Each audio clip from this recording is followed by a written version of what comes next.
본문 읽도록 하겠습니다. 오늘은 신명기 8장 1절에서 6절입니다. 우리 한 절씩 교도하겠습니다. 제가 신명기 8장 1절을 읽도록 하겠습니다. 신명기 8장 1절입니다. 내가 오늘 명하는 모든 명령을 너희는 지켜 행하라. 그리하면 너희가 살고 번성하고 여호와께서 너희의 조상들에게 맹세하신 땅에 들어가서 그것을 차지하리라.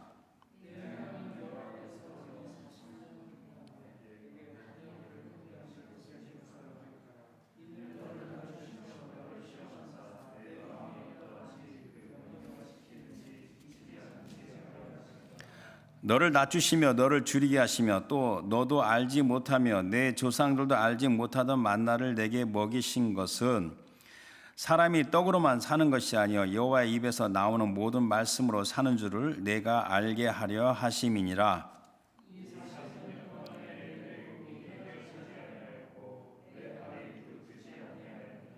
너는 사람이 그 아들을 징계함 같이 내 하나님 여호와께서 너를 징계하시는 줄 마음에 생각하고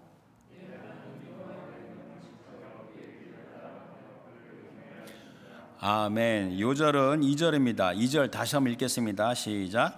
내 하나님 여호와께서 이 40년 동안에 내게 광야 길을 걷게 하신 것을 기억하라.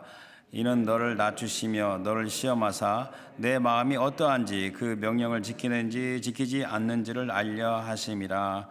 아멘. 자리 앉으시기 바랍니다. 오늘 본문 신명기 8장 1절 6절은 모세가 이스라엘 백성에게 출애굽의 여정을 돌아보면서 고별 설교입니다. 고별 설교에서 핵심 부분에 해당됩니다. 그래서 신명기 그러면 이 신은 무슨 신이냐면 이게 우리가 보통 우리 한국의 성의 신시 있죠. 납신. 납신도 있지만 이게 펼쳐질 신이거든요. 펼쳐질 신 명기. 그래서 하나님의 명령을 더 이렇게 익스플로디드 했다는 그 뜻입니다.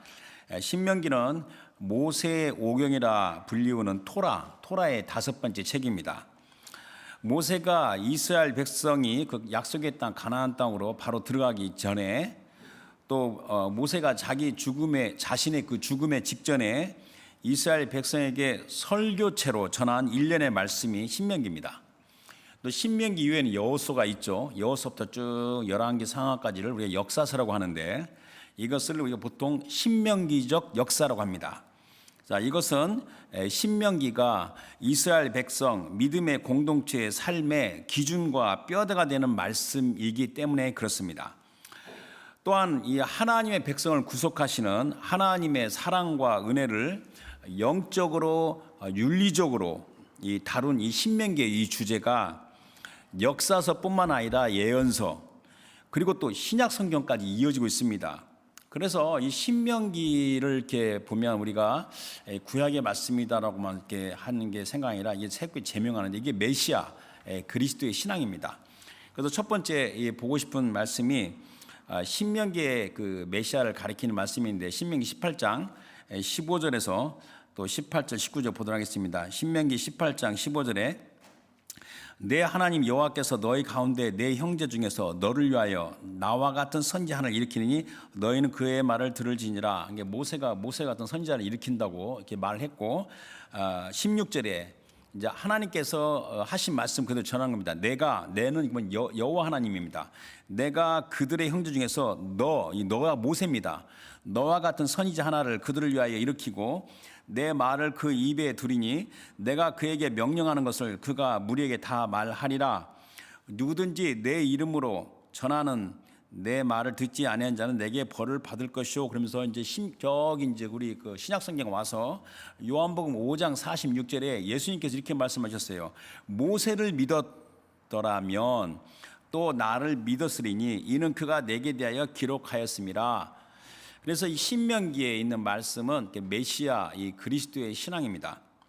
오늘 제목은 요절에서 정했습니다. 요절의 2절이죠. 2절에 내 하나님 여호와께서 이 40년 동안에 내게 광야 길을 걷게 하신 것을 기억하라 해서 제가 제목을 고난의 혜택 The Benefits of suffering 이렇게 제목을 정했는데, 자 그러면 suffering 고난이 바로 뭐냐면 요절에서 보게 되면요, 광야 길을 걷는 것에 해당하는 겁니다. 그러니까 광야 길을 걷는 이 고난은 이게 하나님께서 뜻하신 섭리입니다. 이 광야 길, 우리 영어로 in the desert, in the wilderness, 이게 미드바르 이게 그 단어인데, 이 광야 길을 걷는 고난의 특징은 마음의 괴로움입니다. 그리고 고통입니다. 때로는 실망과 좌절감이 옵니다. 그래서 우리가 신명기 8장에 제가 본문을 택하지 않았지만 신명기 8장 15절에는 광야 길을 걷는 모습을 설명하고 있습니다. 그래서 8장 15절에 너를 인도하여 그 광대하고 위험한 광야 곧 불뱀과 정갈이 있고 물이 없는 간조한 땅을 지나게 하셨으며, 그러니까 광야 길은 굉장히 크고 광대하죠. 그다음 굉장히 위험합니다. 거기에는 불뱀과 정갈이 있고 또 물이 없어 간조한 땅을 지나니까 목마르죠. 그러니까 목이 마르고 또 일교차가 심해서 낮에는 더운데 밤에는 추워요. 뼛속까지 추위가 들어서요. 한마디로 고생, 힘든 고생입니다. 그러나 중요한 게 뭐냐면 너를 인도하여, 그러니까 주님께서 인도하시는 길이 이 광야 길입니다. 이 땅에 사는 성도들에게는 어떤 형태로든지 광야 길을 걷는 고난이 있는데, 이것은 허물과 죄의 연약함에 있는 사람들에 대하여 우리 전능하신 하나님께서 정하신 뜻과 섭리입니다. 각 개인에게 또 각 공동체에게 이 고난, 이 광야 길을 걷는 고난은 하나님의 말씀을 준행하는 덕, 에디피케이션을 세우는 은혜가 해당되는 겁니다.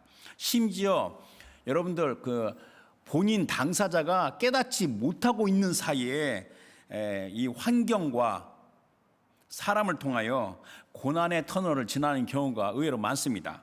근데 이 고난의 목적은 연단인데, 그 연단이 그 결과는 뭐냐면 하나님의 품성, 즉 하나님의 아들 그리스도의 품성을 본받기 위하여, 그리고 하나님의 일을 능히 잘 감당하도록. 여러분들 학력이 뛰어나고 돈이 많다고 하나님 감당하는 큰 착각입니다. 하나님의 일을 잘 감당할 수 있는 능력을 구비하도록 하는 것이 이 연단 고난의 목적입니다. 그래서 우리 하나님은 사람을 택하여 부르시고 사용하실 때는 먼저 고난을 통하여 그를 연단하십니다. 지난주에 메시지가 사울을 생각하며 그 메시지였죠. 그래서 거기서 제가 지난주에 언급한 대로 사무엘상 19장에서 30장까지 다윗은 사울의 위협에 목숨을 부지하기 위해서 도망다니면서 짧지 않은 10년 동안의 그 비참한 도피 생활을 했습니다.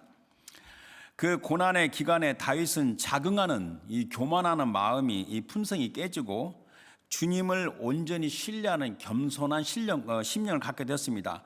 그럼에도 불구하고 다윗은 엄청난 권세와 부귀의 영화에서 그걸 감당하지 못하고 죄를 졌어요.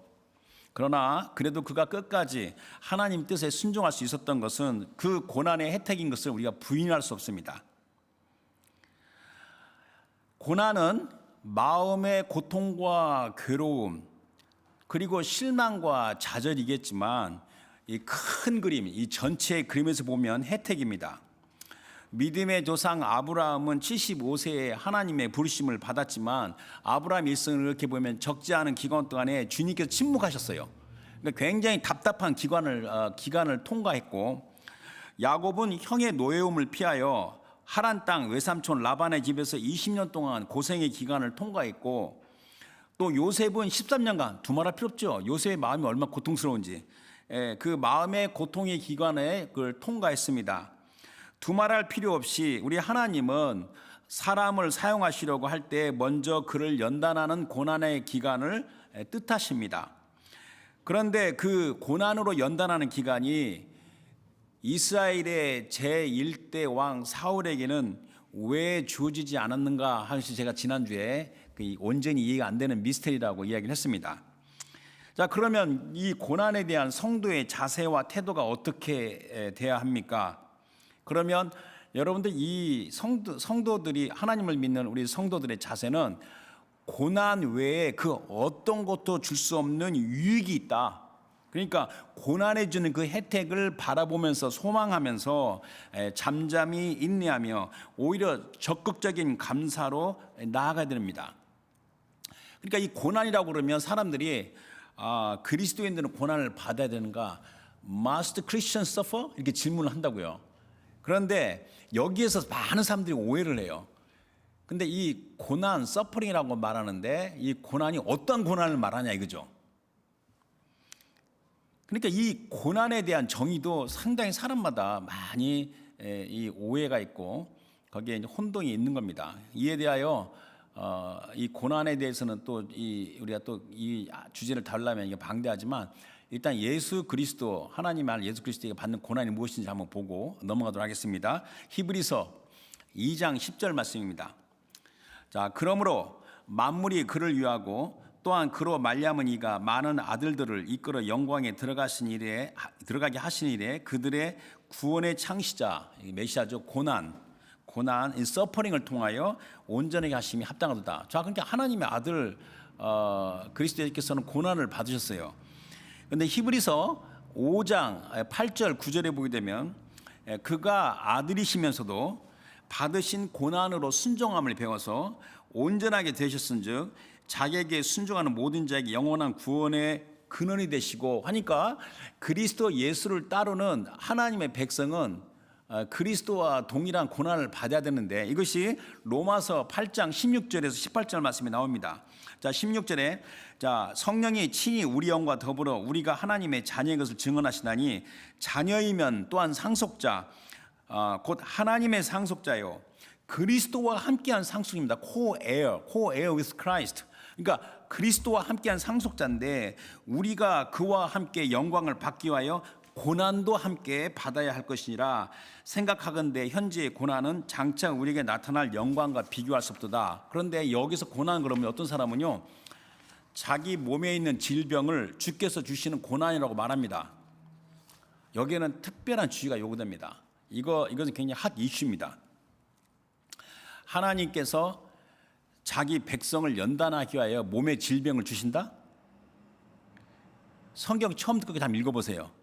한 번도 그런 게 없습니다. 물론 사람이 그 죄와 허물이기 때문에 그 질병의 그 기회가 오는 건데 한번 생각해 보십시오. 아버지가 사랑하는 아들을 훈련시키기 위해서 그 몸에 질병을 준다? 여기에는 오해를 하면 안 됩니다. 우리가 함부로 속단하기 어렵지만 몸에 있는 질병, 이 sickness는 그 자체가 고난이 아닙니다. 고난이 하나님께서 허락하신 고난이 아닙니다. 그래서 질병 그 자체를 고난으로 말하지 않는 것이 대체적으로 건강합니다. 좋습니다.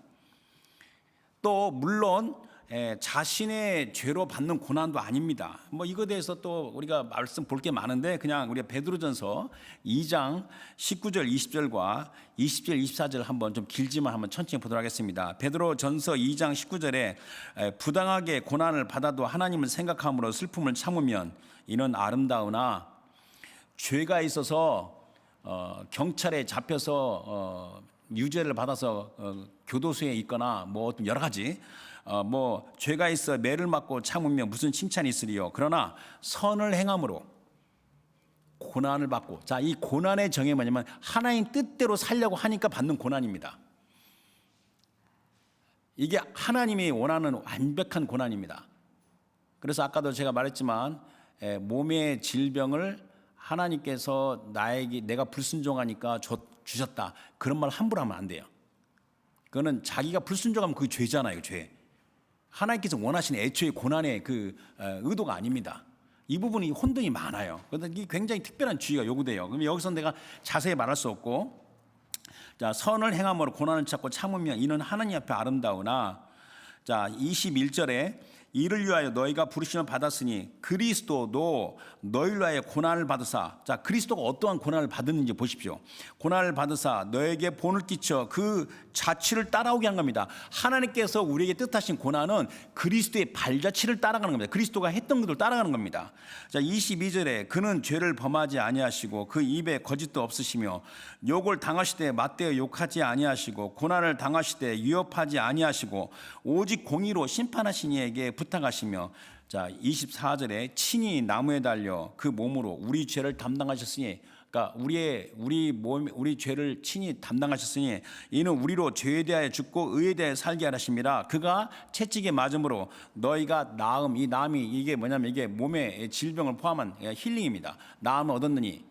그러니까 우리가 몸이 아팠을 때는 그리스도의 십자가의 보혈의 능력으로 몸을 낫는 거지, 질병 그 자체를 고난으로 알아서 어떤 사람은 그 질병을 하나님 주신 고난이라고 병원도 안 가겠다고 하는 사람도 제가 들었어요, 이야기를. 이건 아니라는 겁니다.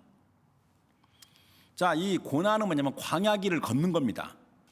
광야길을 걷는 고난이 주는 이 특징은 뭐냐면 마음의 고통입니다. 마음의 괴로움이고 좌절감이고 이거 누구나 싫어합니다.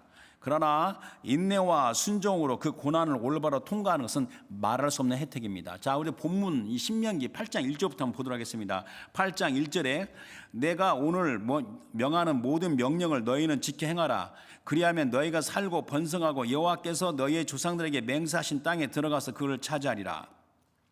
여기서 내가 그랬는데 내가는 게 모세죠. 모세 설교하는 거니까. 근데 실상 이 모든 명령은 모세가 주님부터 받은 말씀을 전하는 겁니다. 그러니까 주님께서 말씀하신 그대로 전달하기 때문에 여기서 내가는 말씀하시는 우리 하나님 주님을 또 가리키는 거였다고 봐야 되는 겁니다. 너희는 지켜 행하라. 그리하면 너희가 살고 번성하고 여호와께서 너희의 조상들에게 맹세하신 땅에 들어가서 그걸 차지하리라. 그래서 약속의 땅은 주님의 축복입니다. 또 궁극적으로 앞으로 들어가게 될 하나님의 나라를 가리키는 겁니다. 자, 이를 위하여 성도들은 하나님의 말씀을 준행하는 삶이 그 무엇보다 중요합니다. 자, 오늘 요절 2절 보도록 하겠습니다. 2절 내 하나님 여호와께서 이 40년 동안에 내게 광야 길을 걷게 하신 것을 기억하라. 이는 너를 낮추시며 너를 시험하사 내 마음이 어떠한지 그 명령을 지키는지 지키지 않는지를 알려 하심이라. 자, 기억하라. 무엇을 기억하라 합니까? 지난 40년 동안 걸어온 광야길을 여정을 생각하는 겁니다. 하나님께서 축복의 약속의 말씀을 주셨는데 고집과 교만으로 그 말씀이 불가능하다고 불평 원망하다가 받은 징계의 발자취입니다. 그래서 신명기 바로 그 다음 장 9장 23절 24절에 나오는 가데스 바네아의 사건입니다. 그러나 이제는 불순종이 아니라 고난을 통하여 터득한 은혜는 뭐냐면 순종하는 이게 마음입니다. 그러니까 고난을 통하여 터득한 은혜로 순종의 길로 나아가는 말씀입니다. 자, 그래서 2절에 이는 너를 낮추시며 너를 시험하사 내 마음이 어떠한지 그 명령을 지키는지 지키지 않는지 알게 하심이라. 그러면서 생각나는 말씀이 시편 119편 71절에 시편 기자가 이렇게 고백합니다. 고난 당한 것이 내게 유익이라. 내게 혜택이라는 겁니다. 이로 말미암아 내가 주의 율례 주의 말씀들을 배우게 되었나이다. 자, 그러니까 이 광야길의 고난을 통과한 또는 통과하는 또 앞으로 통과할 성도들이 반드시 기억해야 되는 것은 마음의 괴로움과 고통과 좌절감에서도 하나님께서 자기 자신을 버리지 아니하시고 함께 하시고 도우셨다는 명백한 사실입니다. 그래서 제가 저번에도 제가 말씀드리면 하나님은 나를 혼자 내버려 두시지 않는다. God does not leave you alone. Leave me alone. 여러분도 한번 보십시오. 여러분들 이제 뭐 나이를 더 우리 나이를 더 먹어봐야지 알겠지 모르겠지만 지난 과거에 내가 광야길을 걸을 때 그때 굉장히 마음이 고통스럽고 힘들었는데 지금 돌아보니까 하나님께서 함께 하시고 인도하셨구나. 이것을 깨닫고 마음에 뜨거운 눈물을 흘려보지 않은 사람은 이해 못합니다. 깊이 이해 못합니다. 자, 이제 3절과 4절 보도록 하겠습니다. 3절에 너를 낮추시며 너를 줄이게 하시며 또 너도 알지 못하며 내 조상들도 알지 못하던 만나를 내게 먹이신 것은 사람이 떡으로만 사는 것이 아니요 여호와 입에서 나오는 모든 말씀으로 사는 줄을 내가 알게 하려 하심이라. 이 40년 동안에 내 의복이 헤어지지 아니하였고 내 발이 부르트지 아니하니라. 여기도 할 말이 많은데 우리 주님께서는 고난 가운데 나를 어떻게 도우셨는가? 먹이시고 입히시고 보호하시고 양육하신 주 하나님이시답니다. 그 주 하나님께서 도대체 나한테 뭘 원하시는가 하면 바로 우리 하나님의 아들 그리스도 예수의 모습을 보면 되는 겁니다. 그래서 우리가 마태복음 4장에 나와 있는 예수님이 광야에서 사탄에게 시험받는 장면이 나오는데 마태복음 4장 1절부터 4절까지 한번 보도록 하겠습니다. 마태복음 4장 1절입니다. 그때 예수께서 성령에게 이끌려 마귀에게 시험 받으러 광야로 가사 40일을 밤낮으로 금식하신 후에 줄이신지라 시험하는 자가 예수께 나와서 이르되 내가 만일 하나님의 아들이여든 명하여 이 돌들로 떡덩이가 되게 하라. 하나님의 아들인 거 아는 거죠. 그럼 하나님의 아들이 아닌 걸 모르면 그다음에 돌을 떡으로 막을 수 있는 능력이 안 되면 이 시험이 안 되는 겁니다. 하나님의 아들이고 당연히 돌을 떡으로 바꿀 수 있는 능력이 있는 겁니다. 자, 그래서 4절에 예수께서 대답하여 이르시되 기록되었을 때 사람이 떡으로만 살 것이 아니요 하나님 입으로부터 나오는 모든 말씀, 이 말씀이 헬라어로 레마입니다. 레마. 말씀은 헬라어로 로고스와 레마가 있는데 여기 레마고 오늘 신명기 8장 여기 3절에 하나님 입에서 나오는 모든 말씀이라는데 사실 말씀이 아니에요. 이게 히브리 단어가 모짜라는 게 명사인데 what comes out입니다. 하나님 입에서 나오는 것입니다. 그 말씀이라는 단어가 아니에요. 하나님 입에서 나오는 그 다이내믹한 그런 것을 말씀하시는 거 이걸 가리키는 겁니다. 그러니까 하나님 입으로부터 나오는 모든 말씀 레마로 살 것이라 하였느냐 하시니 자 예수님은 시험 고난에서 기록됐을 때 it is written 두 번째 시험에서도 세 번째 시험에서도 기록됐을 때 it is written 그러니까 하나님의 기록된 말씀을 철저하게 신뢰하며 순종하는 모습입니다.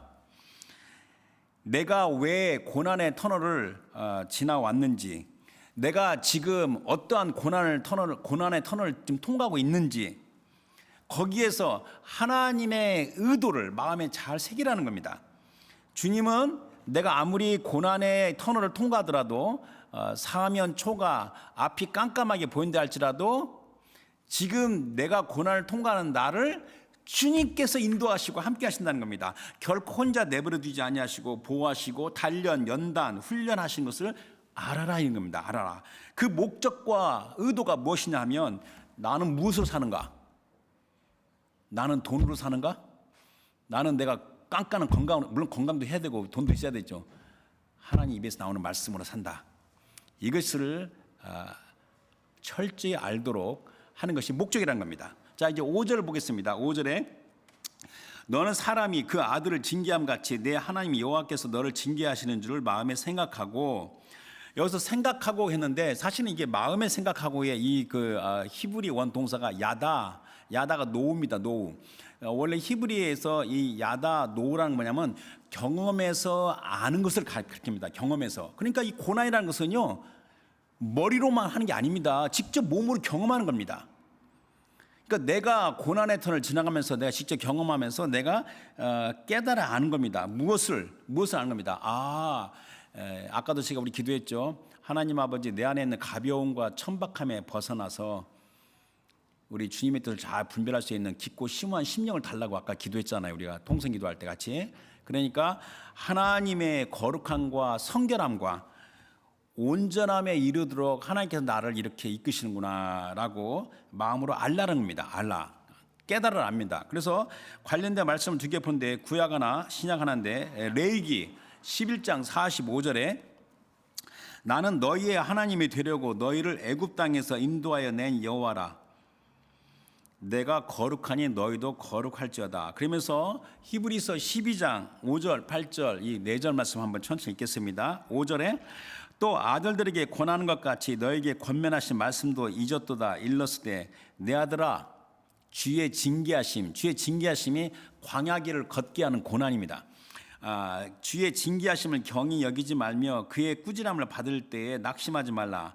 주께서 그 사랑하신 자를 징계하시고 그가 받아들이시는 아들마다 채찍질 하심이라 하였으니 너희가 참음은 징계를 받기 함이라. 하나님의 아들과 같이 너희를 대우하시나니 어찌 아버지가 징계하지 않은 아들이 있으리요 징계는 다 받는 것이거늘 너에게 없으면 사생자요 친아들이 아니라. 여러분, 그래서 기복신앙 조심하라는 겁니다. 물론 하나님은 만복의 근원이시 우리 복을 주십니다. 이 하나님을 믿으면요 아무런 문제가 없고 고난도 없고 만사 형통이고, 그렇게 가르치는 복음을 굉장히 조심하십시오. 이건 조심해야 되는 겁니다.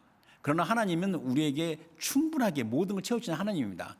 그렇지만 동시에 또 고난도 통과하는 겁니다. 한쪽을 제하고 한쪽만 강조하는 것이 이 반쪽 복음이 아주 무서운 겁니다. 자, 그래서 이제 우리가 고난 가운데 감사하는 이유, 오히려 고난 가운데 기뻐하는 이유, 아니 저 사람이 고난 가운데 기뻐하는 건 정신병자인가? 이렇게 볼 수가 있는데, 우리가 고난 가운데 감사하고 오히려 기뻐하는 이유는 내 자신을 붙잡고 있는 끈질긴 그 죄성의 교만과 이 불의한 생각에 대하여 땅 속에 이렇게 억눌려 있던 뜨거운 마그마가 화산 위로 이렇게 뚫고 올라오잖아요. 그 땅 속에 있는 그 마그마가 이렇게 뜨거운 마그마가 솟아오르는 것처럼 이 갈성 깊이에서 올라오는 애통하는 통곡이 있는 겁니다.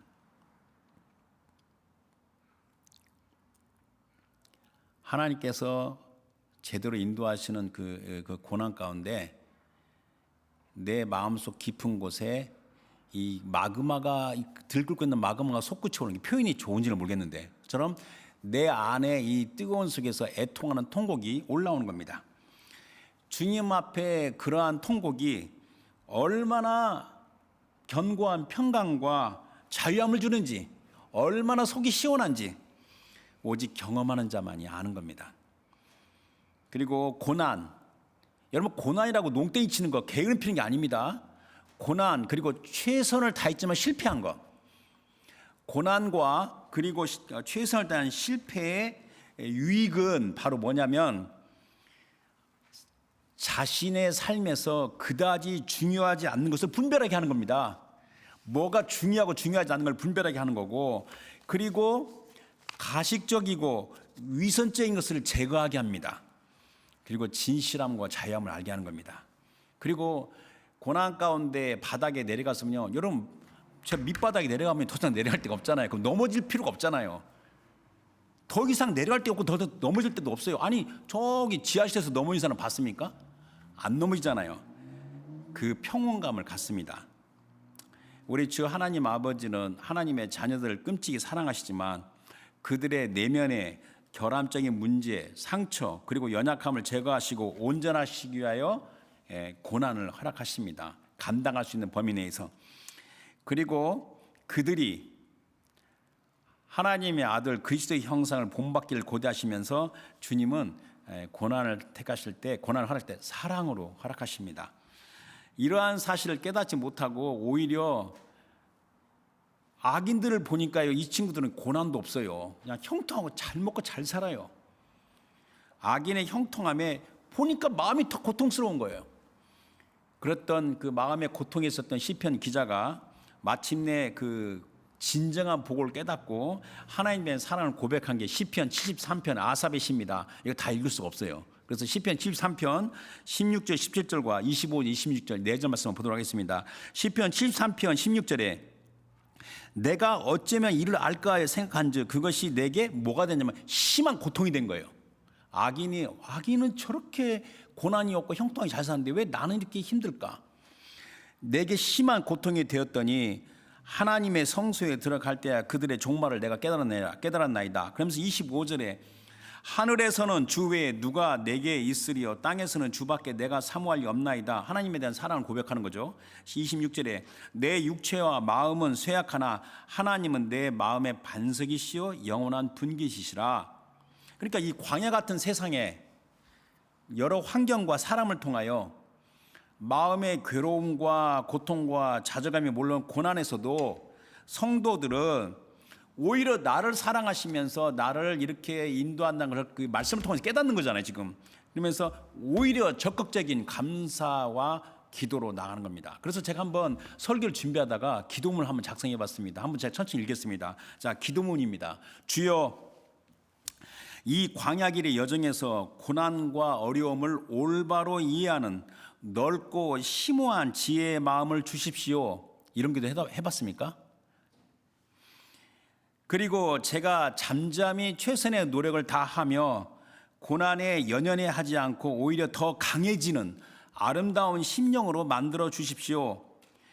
조금만 상황이 어려워도 죽는 소리를 너무도 쉽게 하는 저에게 시편 46편 10절 너희는 가만히 있어 내가 하나님 됨을 알지어다 Be still and know that I'm God 이 말씀을 마음에 품을 수 있도록 도와주시옵소서.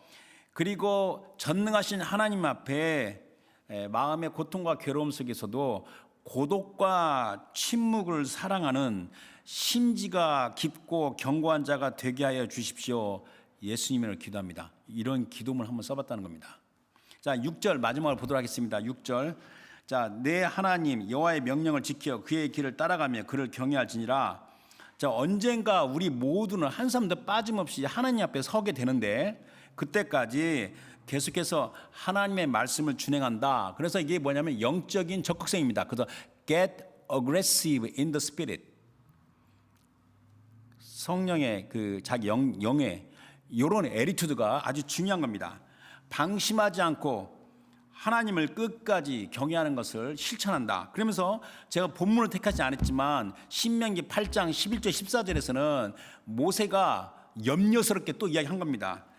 너가 잘 먹고 잘 살 때 네 마음이 교만하여 내 하나님 여호와를 잊어버릴까 염려하노라. 그러니까 실패보다도 성공의 유혹을 조심하라. 제가 신앙생활하면서 저도 그 반성할 부분이 있지만 제가 신앙생활하면서 여러 사람을 봤는데 그렇게 환경이 어려울 때는 매달면서 기도하다가 좀 먹고 살고 상황이 좋아하니까 확 하나님을 잊어버리고 지 뜻대로 사는 사람들이 의외로 많습니다. 그걸 정죄하는 게 아닙니다. 사람이 그게 타락한 존재입니다. 고난을 적게 통과한 겁니다. 그 사람은. 그러니까 네 마음이 교만하여 내 하나님 여호와를 잊어버릴까 염려하지 마라. 그래서 성공의 유혹을 조심하라. 주 하나님을 경외하는 것을 잊어버릴까 주의하라. 하나님의 백성으로 온전하며 성장하여 하나님의 덕을 기리며 전파하는 자가 돼야 되는데 옛날에 힘들 때는 열심히 전도하고 했는데 이제 잘 먹고 잘 사니까 이제 체면이 있잖아요. 그러니까는 조용하게 있는 겁니다. 뭐 그것을 제가 비난하는 게 아니라 저도 다시 초심으로 돌아간 겁니다.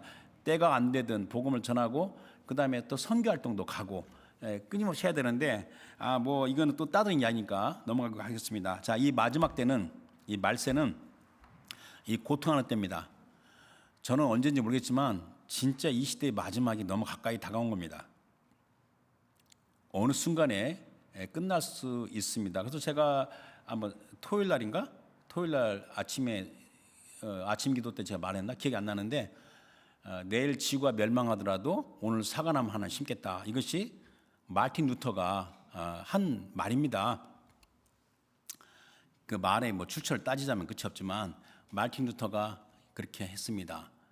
여러분들 지금 집에서 일하고 직장에서 일하고 또 일터에서 사업에서 일하더라도 열심히 일하되 애니타임 끝나면 그 손을 놓고 일어날 그런 마음도 가지고 있어야 되는 겁니다. 자, 이 마지막 때는 고통하는 때입니다. 온 세상이 자기 중심에 이기적입니다. 그 다음에 헌신이 부족합니다. 진짜 헌신이 부족해요. 옛날에 우리 믿음의 선배들, 우리 조선 장로교회 헌신을 보게 되면요, 비교가 안 될 정도로 우리가 헌신이 부족하고, 그 다음에 이 배척과 배반과 분열이 아주 납니다. 예수 그리스도 믿는 사람끼리 어떻게 이렇게 팔을 갈면서 싸우는지 그것도 흔하고, 또 잘못된 것에 충성하는 상황에서 주 예수 그리스도의 섬김과 사랑을 깊이 이해하기가 어렵습니다.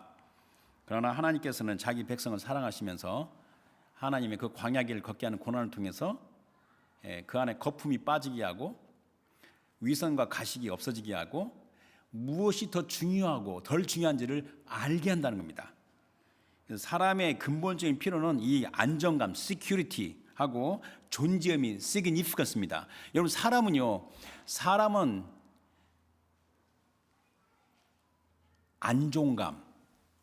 안정감과 자기의 존재 의미가 없으면 사람이 아무리 밥을 좋은 거 잘 먹어도 의미가 없습니다. 삶의 의미가. 근데 이거 어디에서 우리가 이 안정감과 존재 의미를 찾을 수 있을까? 이것은 우리가 하나님을 경외하며 사랑하는 데서 이루어지는 겁니다. 우리는 하나님의 말씀을 준행하며 경외함으로 하나님을 사랑하는 겁니다. 입으로만 사랑하는 게 아닙니다. 여기에 주님의 뜻과 섭리가 있으며 거기서 오는 고난의 혜택이 있는 겁니다. 그러므로 어설프고 설익은 성공보다는 고난이 더 확실한 길입니다. 그래서 이제 말씀을 다 마쳤는데 제가 문장을 한번 만들어 봤어요. 만일 뭐뭐뭐 하기를 원한다면 해서 제가 몇 개의 문장을 읽겠습니다. 만일 자기 자신이 하나님 뜻에 온전히 서기 위하여 그것에 방해되는 것을 제거하기를 원한다면 고난의 혜택을 생각하라. 그다음에 두 번째, 만일 자신의 삶이 진실로 하나님의 영광이 되기를 원한다면 고난의 혜택을 생각해라. 그 다음, 만일 자기 자신 안에 내면에 끈질기게 자기를 붙잡고 있는 염려와 이 불안과 두려움의 이 불의한 생각을 제거하기를 원한다면 자신감을 가지고 고난을 두려워하지 말고 담대히 직시하라. 그 다음에 또 만일 내가 신앙생활 하는데 내게 거품이 있고 형식적인 종교적인 틀이 있는 것을 분별하고 물리치길 원한다면 고난을 오히려 기뻐하며 직시하라. 아까도 기도했지만 만일 자기 자신 안에 있는 이 가벼움과 천박함에서 벗어나 전능하신 하나님과 깊고 친밀한 관계를 더욱더 심화하기를 원한다면 고난을 두려워하지 말라. 하나만 더 이야기하겠습니다. 만일 내가 하나님께 주신 이 소명, 지도자의 위치를 잘 감당하고자 원한다면 고난 가운데서도 하나님 말씀에 따라 요동하지 않는 성품을 배양하라. 마지막으로 야고보서 1장 2절 4절 말씀 보겠습니다. 내 형제들아, 너희가 여러 가지 시험을 당하거든 온전히 기쁘게 여기라. 이는 너희 믿음의 시련이 인내를 만들어내는 줄 너희가 알미라. 인내를 온전히 이루라. 이는 너희로 온전하고 구비하여 조금도 부족함이 없게 하려 함이라. 고난이 주는 혜택, 광야이긴 한데 이것을 오늘 말씀에 따라 잘 생각하면서 우리가 범사에 하나님께 감사하는 삶을 살면 나갈지 믿습니다. 오늘 주신 말씀 생각해서 기도하겠습니다. 하나님 아버지, 이 고난에 대한 말씀을 받으면서 우리 하나님의 크신 사랑과 은혜 가운데 뜻하신 섭리, 어떠한 고난을 통과하더라도 두려워하지 아니하고 주님을 신뢰하며 담대히 나아가겠습니다. 하나님께서 원하시는 아름다운 품성이 내 안에 이루어지도록 주님 역사해 주십시오. 우리 다 같이 통성으로 기도하겠습니다. 하나님 아버지 감사드립니다.